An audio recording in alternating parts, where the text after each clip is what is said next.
radyo, ipandera mo! 107.1 News FM Olongapo. From everyone at the station, happy holidays.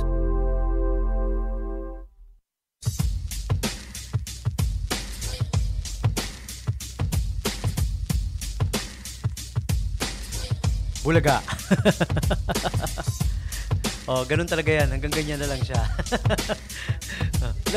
layo mo na ng konti. Nakatutok masyado. So si Adrian, sinisilaw ako, no? Pag ganun mong konti. Harap mo ng konti. Yun, yan. Sige pa. Ayan! Okay, 107.1 News FM, Radyo Bandera. Ayan, maganda as usual. Maganda kayong lahat. Buti na lang ang pogi namin ni Adrian. Magandang gabi sa inyong lahat. Welcome to Bandera Night Jams and isa na namang gabi ng balitaktakan, night of fun and music as always dito with DJ Tommy G sa Radyo Bandera 107.1 News FM. Alright, check the time. It's now 7:36 in the evening. And the time check brought to you by SBCI, Subic Bay Colleges, Inc. Alright, SBCI, located at numbers 2 and 3, 18th Street, West Bahak-Bahak, Olongapo City. Madali lang hanapin yan, ano? Yung, alam niyo yung dulo ng yung dulo ng pilahan ng jeep na blue, yung dulo, hindi pa ron. Dulo na. Oh, alam niyo yung dulo. Oh, yun na yun. Yung blue na building doon na school. Yan. Alam mo, napaka-cool mag-aral dyan sa SBCI. No? Kita ko yung mga students dyan, yung mga nag-aaral dyan. They look so happy. Ayan, naka-uniform, di ba? And may tawag dito, may TESDA courses that are available wherein you can enroll anytime, start anytime, enroll anytime. TESDA courses, modular type. Okay? Meron pang driving school. Both car and motorcycle, pwede niyong pag-aralan kung gusto nyo matuto, mag-drive. SBCI. Ayan. So, good evening sa lahat ng, as they call their students, yung mga taga-SBCI.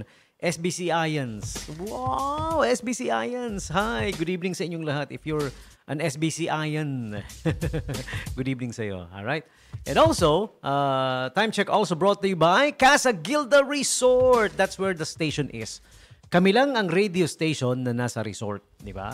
May free na swimming pool pag nag-avail ka ng radio ad. Di ba? Swimming kayo, buong pamilya nyo, libre na. Sagot ni DJ Tommy G. Sabi ni DJ Tommy G, pag nag-avail kayo ng commercial, syempre. Di ba?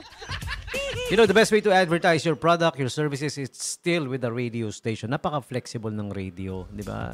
Yung, kung ano man yung papa-announce mo, kung may changes man sa info, very flexible. Announce agad, di ba? I-message nyo lang si DJ Tommy G or whoever is on board. DJ, ito yung pagbabago sa namin. Sa promo namin. May bago kaming offer. Mura na, nauutang pa.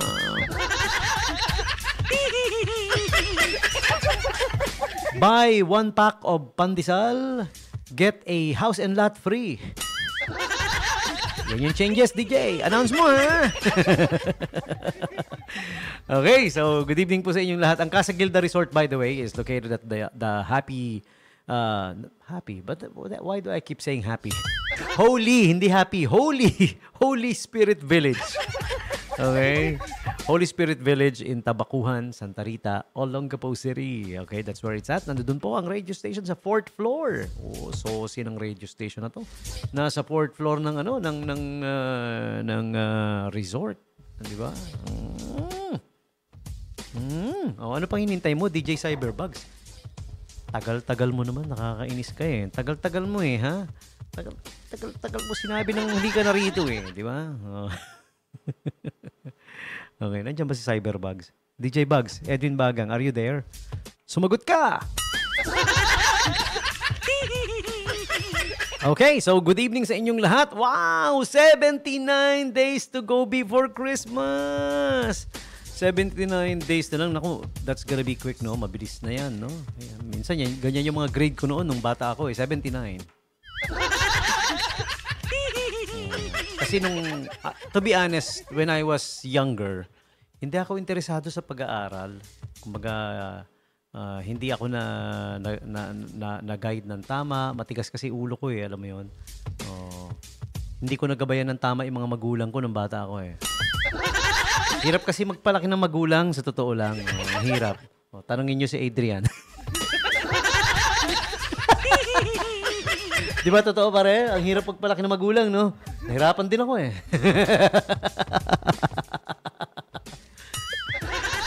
Yeah, kaya yung mga grades ko when I was young, nung nasa elementary ako, puro palakol eh. Pumapalakol eh. Nawala kasi yung interest. Pero buti na lang, bago ako matapos nung elementary, yun, bumalik. Ginanahan ako. Di ba? Tapos medyo bumawi ako nung high school and college. Yun, I got higher grades na. Hindi ko tinodo kasi mahirap maging alam mo yun, yung ikaw yung nasa top, hindi ko tinotodo, medyo naglalaylo ako ng sadya.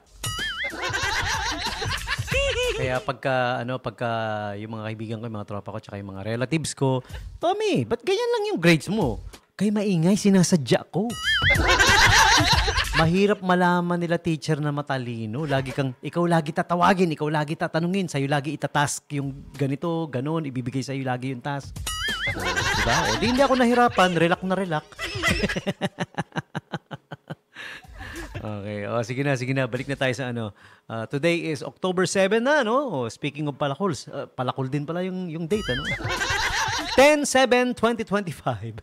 October 7, 2025. Yan. So, syempre, as usual, whenever we open things up for this radio show, we start with today's holidays and observances. What's going on for October 7? This is being brought to you by Angel's Pizza Olongapo. They are open from 8 a.m. until 12 midnight, located at number 395 Vendler Street, Rizal Avenue Extension. Yan. Diyan located yung Rizal Avenue. Diretsuhin nyo lang yung Rizal Avenue.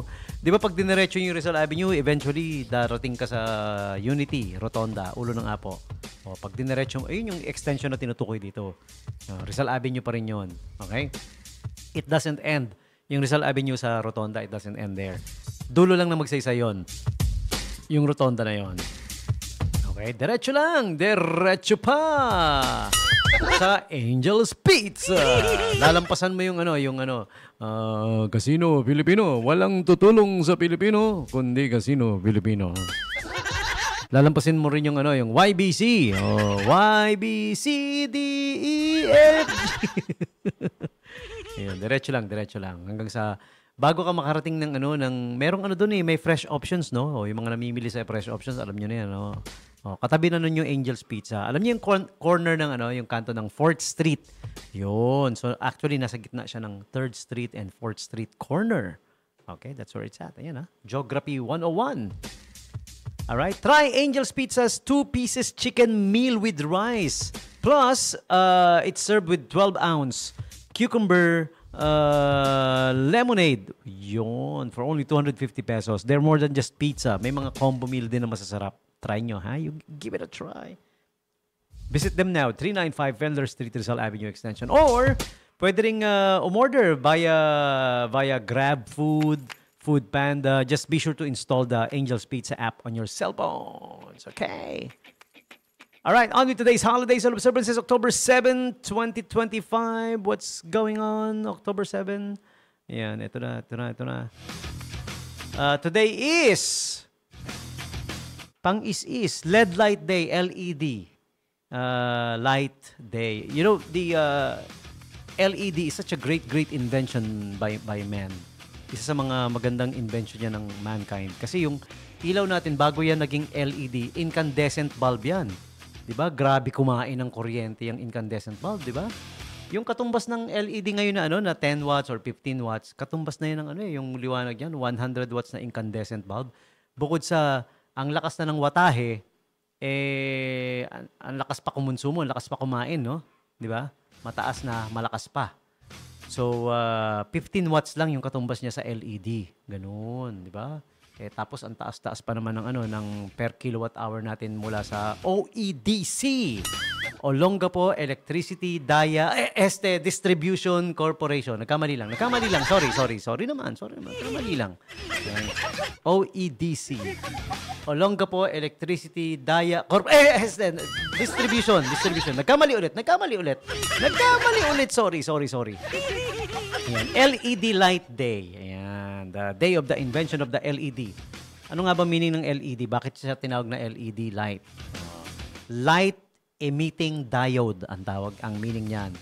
Yung diode, yun yung pinaka-element ng ilaw. Diode ang tawag doon. Tapos, nag-i-emit siya ng light. Diba? The way it's made, nag-i-emit na kagad talaga siya ng light. Kaya hindi na kailangan ng mataas na watahe, kagaya ng incandescent, kumakain ng mataas na watahe para umilaw. Ito talagang nag-i-emit siya ng light, gagamit lang ng konting kuryente. Yun, that's the difference. Kaya matipid ang LED light. Yan. Hi sa mga tropa natin sa LED, Law Enforcement Department ng SBMA. Lalo na yung idol natin na si Sir Dong Alfredo Dong Agustin, ang pinakamatikas sa LED ng SBMA. Sa sobrang tikas, lahat tigas. Brother, kamusta? I hope you're doing fine, ha? Yeah. Kaibigan natin yan si Sir Dong. Tsaka yung kanyang better half, ang kanyang butihing may bahay, na si Ate Maria Elena. Ayan, Miranda Agustin. Ayan. We go way back kasi magkasama kami sa work dati, no? Okay. Nabanggit na. Isingit ko lang LED eh. LED light day today. Chocolate-covered pretzel day. Uy, something that's yummy for you. And forgiveness day. Di ba? Oh, mahalaga yan. Sabi, importante yan yung forgiveness. Di ba? Kaya lang, syempre, wag mong kakalimutan. You can forgive but do not forget. Why? Hindi ko naman sinasabi, I'm not being negative na kailangan wag magpatawad ka, pero wag mong kakalimutan. Kasi pag kinalimutan mo, pwedeng gawin sa uli sa'yo eh, di ba? Mahalin mo naman yung sarili mo, di ba? Forgiveness. You can forgive, but never forget. And watch your guard also, always. Be on the guard, di ba? You'll never know eh, no? Okay? So, forgiveness. Ako, hindi lang nagpo-forgive. Pinagdadasal ko pa sila, di ba? Ganun ako kabait. Hindi lang ako nagpo-forgive, pinagdadasal ko pa. Tsaka, also aside from that, hindi ka lang basta-basta magpo-forgive. Kailangan, go for justice muna. Di ba? Bigyan mo muna ng hustisya yung ginawa sa'yo. Ngayon, pag may hustisya na, yun na, forgive na. Kailangan hustisya muna. Di ba? Kaya ako, I'm seeking justice eh. Di ba? Sa mga gumawa ng mali sa akin. I'm seeking justice muna. Okay? Tapos pinagdadasal ko, di ba? Sabi nga ni, sino ba yung nagsabi noon? Si Jumides Maturan. Tsaka si Carmen Rosales. Aawitan kita. Ipagdasal mo ang mga kaaway mo. Pinagdadasal ko araw-araw. Lord, sana po madapa. Una ulo. Una ulo, putok puwet.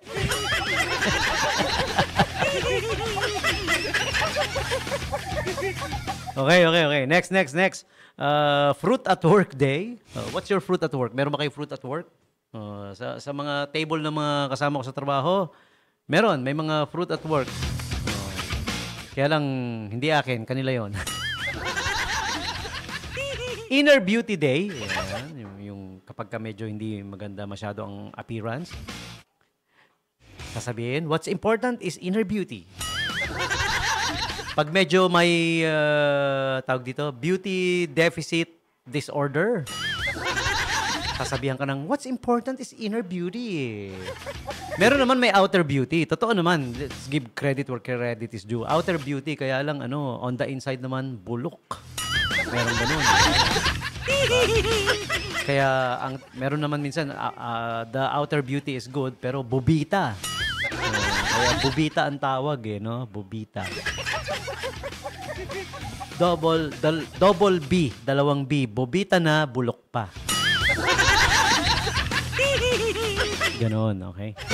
And today is also World Cotton Day. World Cotton Day. Okay? One of the most important, hindi naman siya invention, Pero it was discovered na from a halaman, from a plant, di ba? Ang cotton. Kaya nga may cotton pickers noon. Nung unang panahon. So, napaka-importante ng cotton sa buhay natin, ng sangkatauhan. We turn it into clothing, we turn it into pillow, we turn it into mattresses, we turn it into curtains, di ba? Maraming gamit ang cotton, no? So, World Cotton Day ang October 7. Alright, so there you have it. Just some of the few holidays and observances for October 7, 2025. Yay, yay, yay, yay.